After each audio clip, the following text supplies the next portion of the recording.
بسم اللہ الرحمن الرحیم. In the name of Allah, the Beneficent, the Merciful. الحمد لله وحده لا شريك له والصلاة والسلام على من لا نبي بعده. أما بعد فأعوذ بالله من الشيطان الرجيم. بسم الله الرحمن الرحيم. والذي جاء بالصدق وصدق به أولئك هم المتقون. وقال النبي صلى الله عليه وسلم ارحم امتی بامتی ابو بکر او کما قال صلی اللہ علیہ وسلم. صدق اللہ العظیم وصدق رسولہ النبی الأمی الکریم ونحن على ذلك لمن الشاهدین والشاکرین والحمد للہ رب العالمین. اللهم صل على محمد وعلى آل محمد كما صليت على إبراهيم وعلى آل إبراهيم إنك حميد مجيد. اللهم بارك على محمد وعلى آل محمد كما باركت على إبراهيم وعلى آل إبراهيم إنك حميد مجيد. میرے انتہائی واجب الاحترام معزز مسلمان دوستوں، بھائیوں، بزرگوں، آج کی گفتگو کا موضوع خلیفہ اول بلا فصل حضرت سیدنا صدیق اکبر رضی اللہ تعالی عنہ اور فرائض خلافت ہیں. حضور صلی اللہ علیہ وسلم کی جانشین اول خلیفہ اول سیدنا صدیق اکبر رضی اللہ تعالی عنہ ہیں. خلیفہ ہونے کے لحاظ سے جتنے فرائض خلافت سیدنا صدیق اکبر رضی اللہ تعالی عنہ پر عائد ہوتے ہیں، ان تمام فرائض کو سیدنا صدیق اکبر رضی اللہ تعالی عنہ نے کما حقہ پورا فرمایا. حضرت سیدنا صدیق اکبر رضی اللہ تعالی عنہ کا دور خلافت انتہائی مختصر 2 سال 3 ماہ اور 9 دن ہے، اور اسی طرح پر فتن بھی ہے. بہت سارے فتنے سیدنا صدیق اکبر رضی اللہ تعالی عنہ کے دور میں رونما ہوئے. سیدنا صدیق اکبر رضی اللہ تعالی عنہ نے تمام فتنوں کا قلع کما کیا، اور جو فرائض خلافت آپ پر عائد ہوتے تھے ان سب کو کما حقہ پورا فرمایا. اس لیے کہ حضور صلی اللہ علیہ وسلم کا وصال پر ملال ہوا تو بہت سارے فتنے رونما ہوئے. ان میں ایک فتنہ منکرین نبوت کا تھا. کئی مدعی نبوت اٹھے جنہوں نے دعوی نبوت کر دیا، اگرچہ حضور صلی اللہ علیہ وسلم کے زمانہ میں بھی چند لوگوں نے نبوت کا دعویٰ کر رکھا تھا، لیکن ان کا اتنا ظہور حضور صلی اللہ علیہ وسلم کے زمانے میں نہیں ہوا جتنا کہ آپ صلی اللہ علیہ وسلم کے وصال پر ملال کے بعد سیدنا صدیق اکبر رضی اللہ تعالی عنہ کے دور میں ہوا. تو آپ رضی اللہ تعالیٰ عنہ نے اس فتنے کا بھی قلع کما کیا.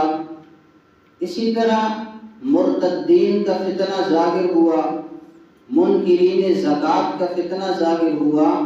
تو سیدنا صدیق اکبر رضی اللہ تعالیٰ عنہ کا دور یہ بہت سارے فتنوں کا دور تھا، لیکن سیدنا صدیق اکبر رضی اللہ تعالیٰ عنہ نے ان فتنوں کا بخوبی مقابلہ کیا، ان کو ختم کیا، اور آپ صلی اللہ علیہ وسلم کی جانشین اور نائب ہونے کے لحاظ سے جو آپ کے فرائض بنتے تھے ان کو بھی کما حقہ پورا فرمایا. فرائض خلافت کتنے بنتے تھے؟ تو چند ایک فرائض خلافت ہیں.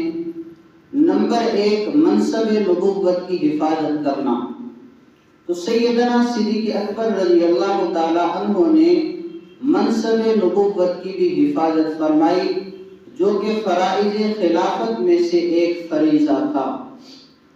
اس لیے کہ آپ صلی اللہ علیہ وسلم کا انتقال پرملال ہوا تو جیسے حضور صلی اللہ علیہ وسلم کے زمانے میں ہی مسیلمہ کذاب، اسود عنسی، طلحہ اسدی، ان جیسے لوگوں نے دعوی نبوت کر رکھا تھا، لیکن جب حضور صلی اللہ علیہ وسلم کا انتقال پرملال ہوا تو اس وقت یہ فتنے اور بھی زیادہ ظاہر ہوئے، تو سیدنا صدیق اکبر رضی اللہ تعالی عنہ نے ان کا مقابلہ کیا، ان کے ساتھ جنگ فرمائی۔ اگر دیکھا جائے تو قاضی سلیمان مصباح پوری نے جو آپ صلی اللہ علیہ وسلم کے دور کے اندر شہداء کی تعداد ہے وہ 259 لکھی ہے۔ آپ صلی اللہ علیہ وسلم نے بذات خود 27 یا 28 غزوات کرے ہیں، باقی سرایہ بہت سارے ہوئے ہیں، لیکن آپ صلی اللہ علیہ وسلم کے دور کے اندر شہداء کی تعداد 259 تک پہنچتی ہے۔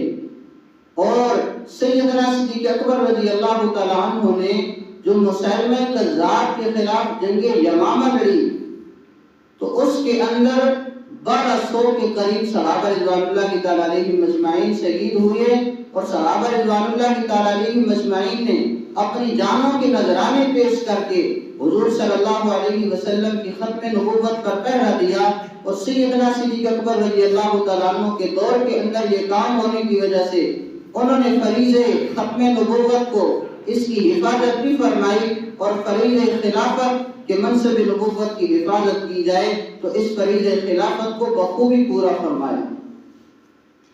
اسی طرح جو اسود عنسی تھا اس کو بھی فیروز دہلوی رضی اللہ تعالیٰ عنہ نے واصل جہنم کیا۔ مسیلمہ کذاب بھی اس جنگ کے اندر مارا گیا، بلکہ اس کے ساتھ جو 30,000 کا لشکر تھا وہ سارے کا سارا جہنم واصل ہوا۔ اور اسی طرح طلحہ اس وقت کے اندر بچ گیا، لیکن یہ بات کے اندر سیدنا عمر فاروق رضی اللہ تعالیٰ عنہ کے دور کے اندر مسلمان ہوا، اور اس وقت ایک جنگ لڑی گئی، اس کے اندر اس نے کفار کے ایرانیوں کے چھکے چھڑائے تو یہ اس کے اندر شامل رہا۔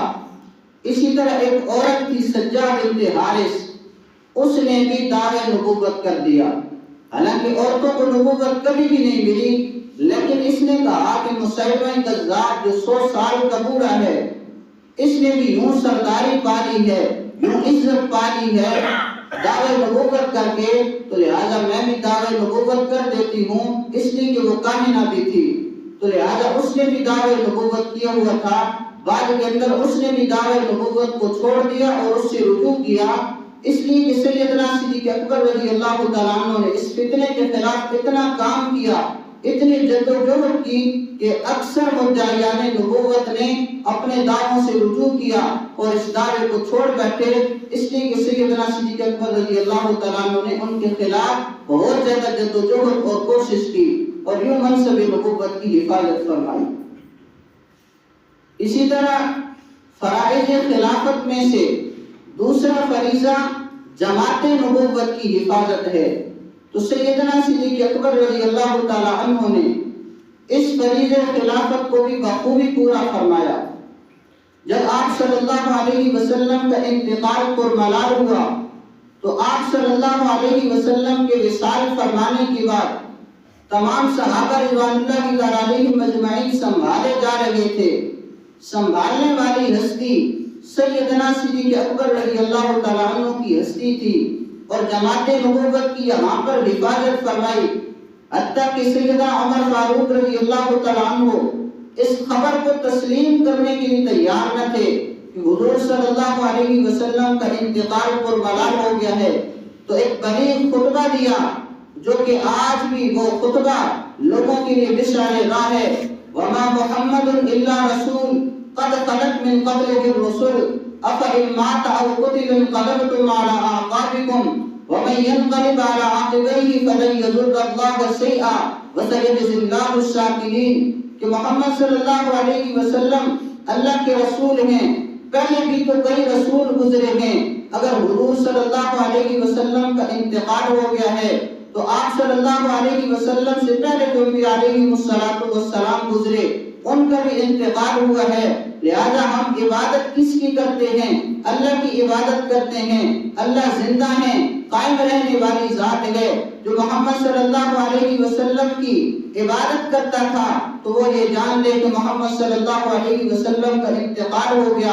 جو اللہ کی عبادت کرتا تھا اللہ زندہ ہے، لہذا اللہ اب بھی موجود ہے، لہذا اسلام پر قائم رہا جائے اور اسی طرح حضور صلی اللہ علیہ وسلم کے انتقال کی خبر کو تسلیم کیا جائے۔ واقعتاً حضور صلی اللہ علیہ وسلم کا انتقال ہو گیا ہے۔ یہاں پر ایک بات کہنا چاہوں گا، سب سنبھالے جا رہے تھے، سنبھالنے والی ہستی سیدنا صدیق اکبر رضی اللہ تعالیٰ عنہ کی ہستی تھی، تو خلیفہ کا کام یہی ہوتا ہے جو کہ ساری امت کو سنبھالنے والا ہو، لہذا سنبھالنے والے سیدنا صدیق اکبر رضی اللہ تعالیٰ عنہ تھے، تو لہذا اس سے بھی سیدنا صدیق اکبر رضی اللہ تعالیٰ عنہ کی خلافت ثابت ہوتی ہے۔ تو جماعت نبوت کی حفاظت جو کہ فرائض خلافت میں سے ان کا ایک فریضہ بنتا تھا، اس کو بھی بخوبی پورا فرمایا، کما حقہ پورا فرمایا۔ بعض اہل عرب کے قبائل مرتد ہوئے، ان کے ساتھ بھی قتل و قتال کیا اور ان لوگوں سے بھی جماعت صحابہ کی حفاظت فرمائی تاکہ لوگوں کے درمیان ارتداد نہ پھیلے اور اسلام کے اندر جو کہ ایک مہلک وبا پھیل رہی ہے ارتداد کی، یہ اسلام کے اندر نہ آ سکے۔ ان کے ساتھ بخوبی قتل و قتال کیا اور ان کا قلع کما کیا۔ یہاں پر ایک بات یاد رکھیں، صحابہ رضوان اللہ تعالیٰ علیہم اجمعین میں سے کوئی مرتد نہیں ہوا، اس لیے کہ صحابی ہونا اور مرتد ہونا ان کے درمیان نسبت تباین کی ہے، یہ آپس کے اندر جدا جدا ہیں۔ صحابی مرتد نہیں ہو سکتا، مرتد صحابی نہیں ہو سکتا۔ ہاں بعض اہل عرب کے قبائل مرتد ہوئے ہیں۔ ہوتا یوں تھا کہ ایک سردار آپ صلی اللہ علیہ وسلم کی خدمت میں حاضر ہوتا، آپ صلی اللہ علیہ وسلم کا زمانہ ہوتا، وہ حضور صلی اللہ علیہ وسلم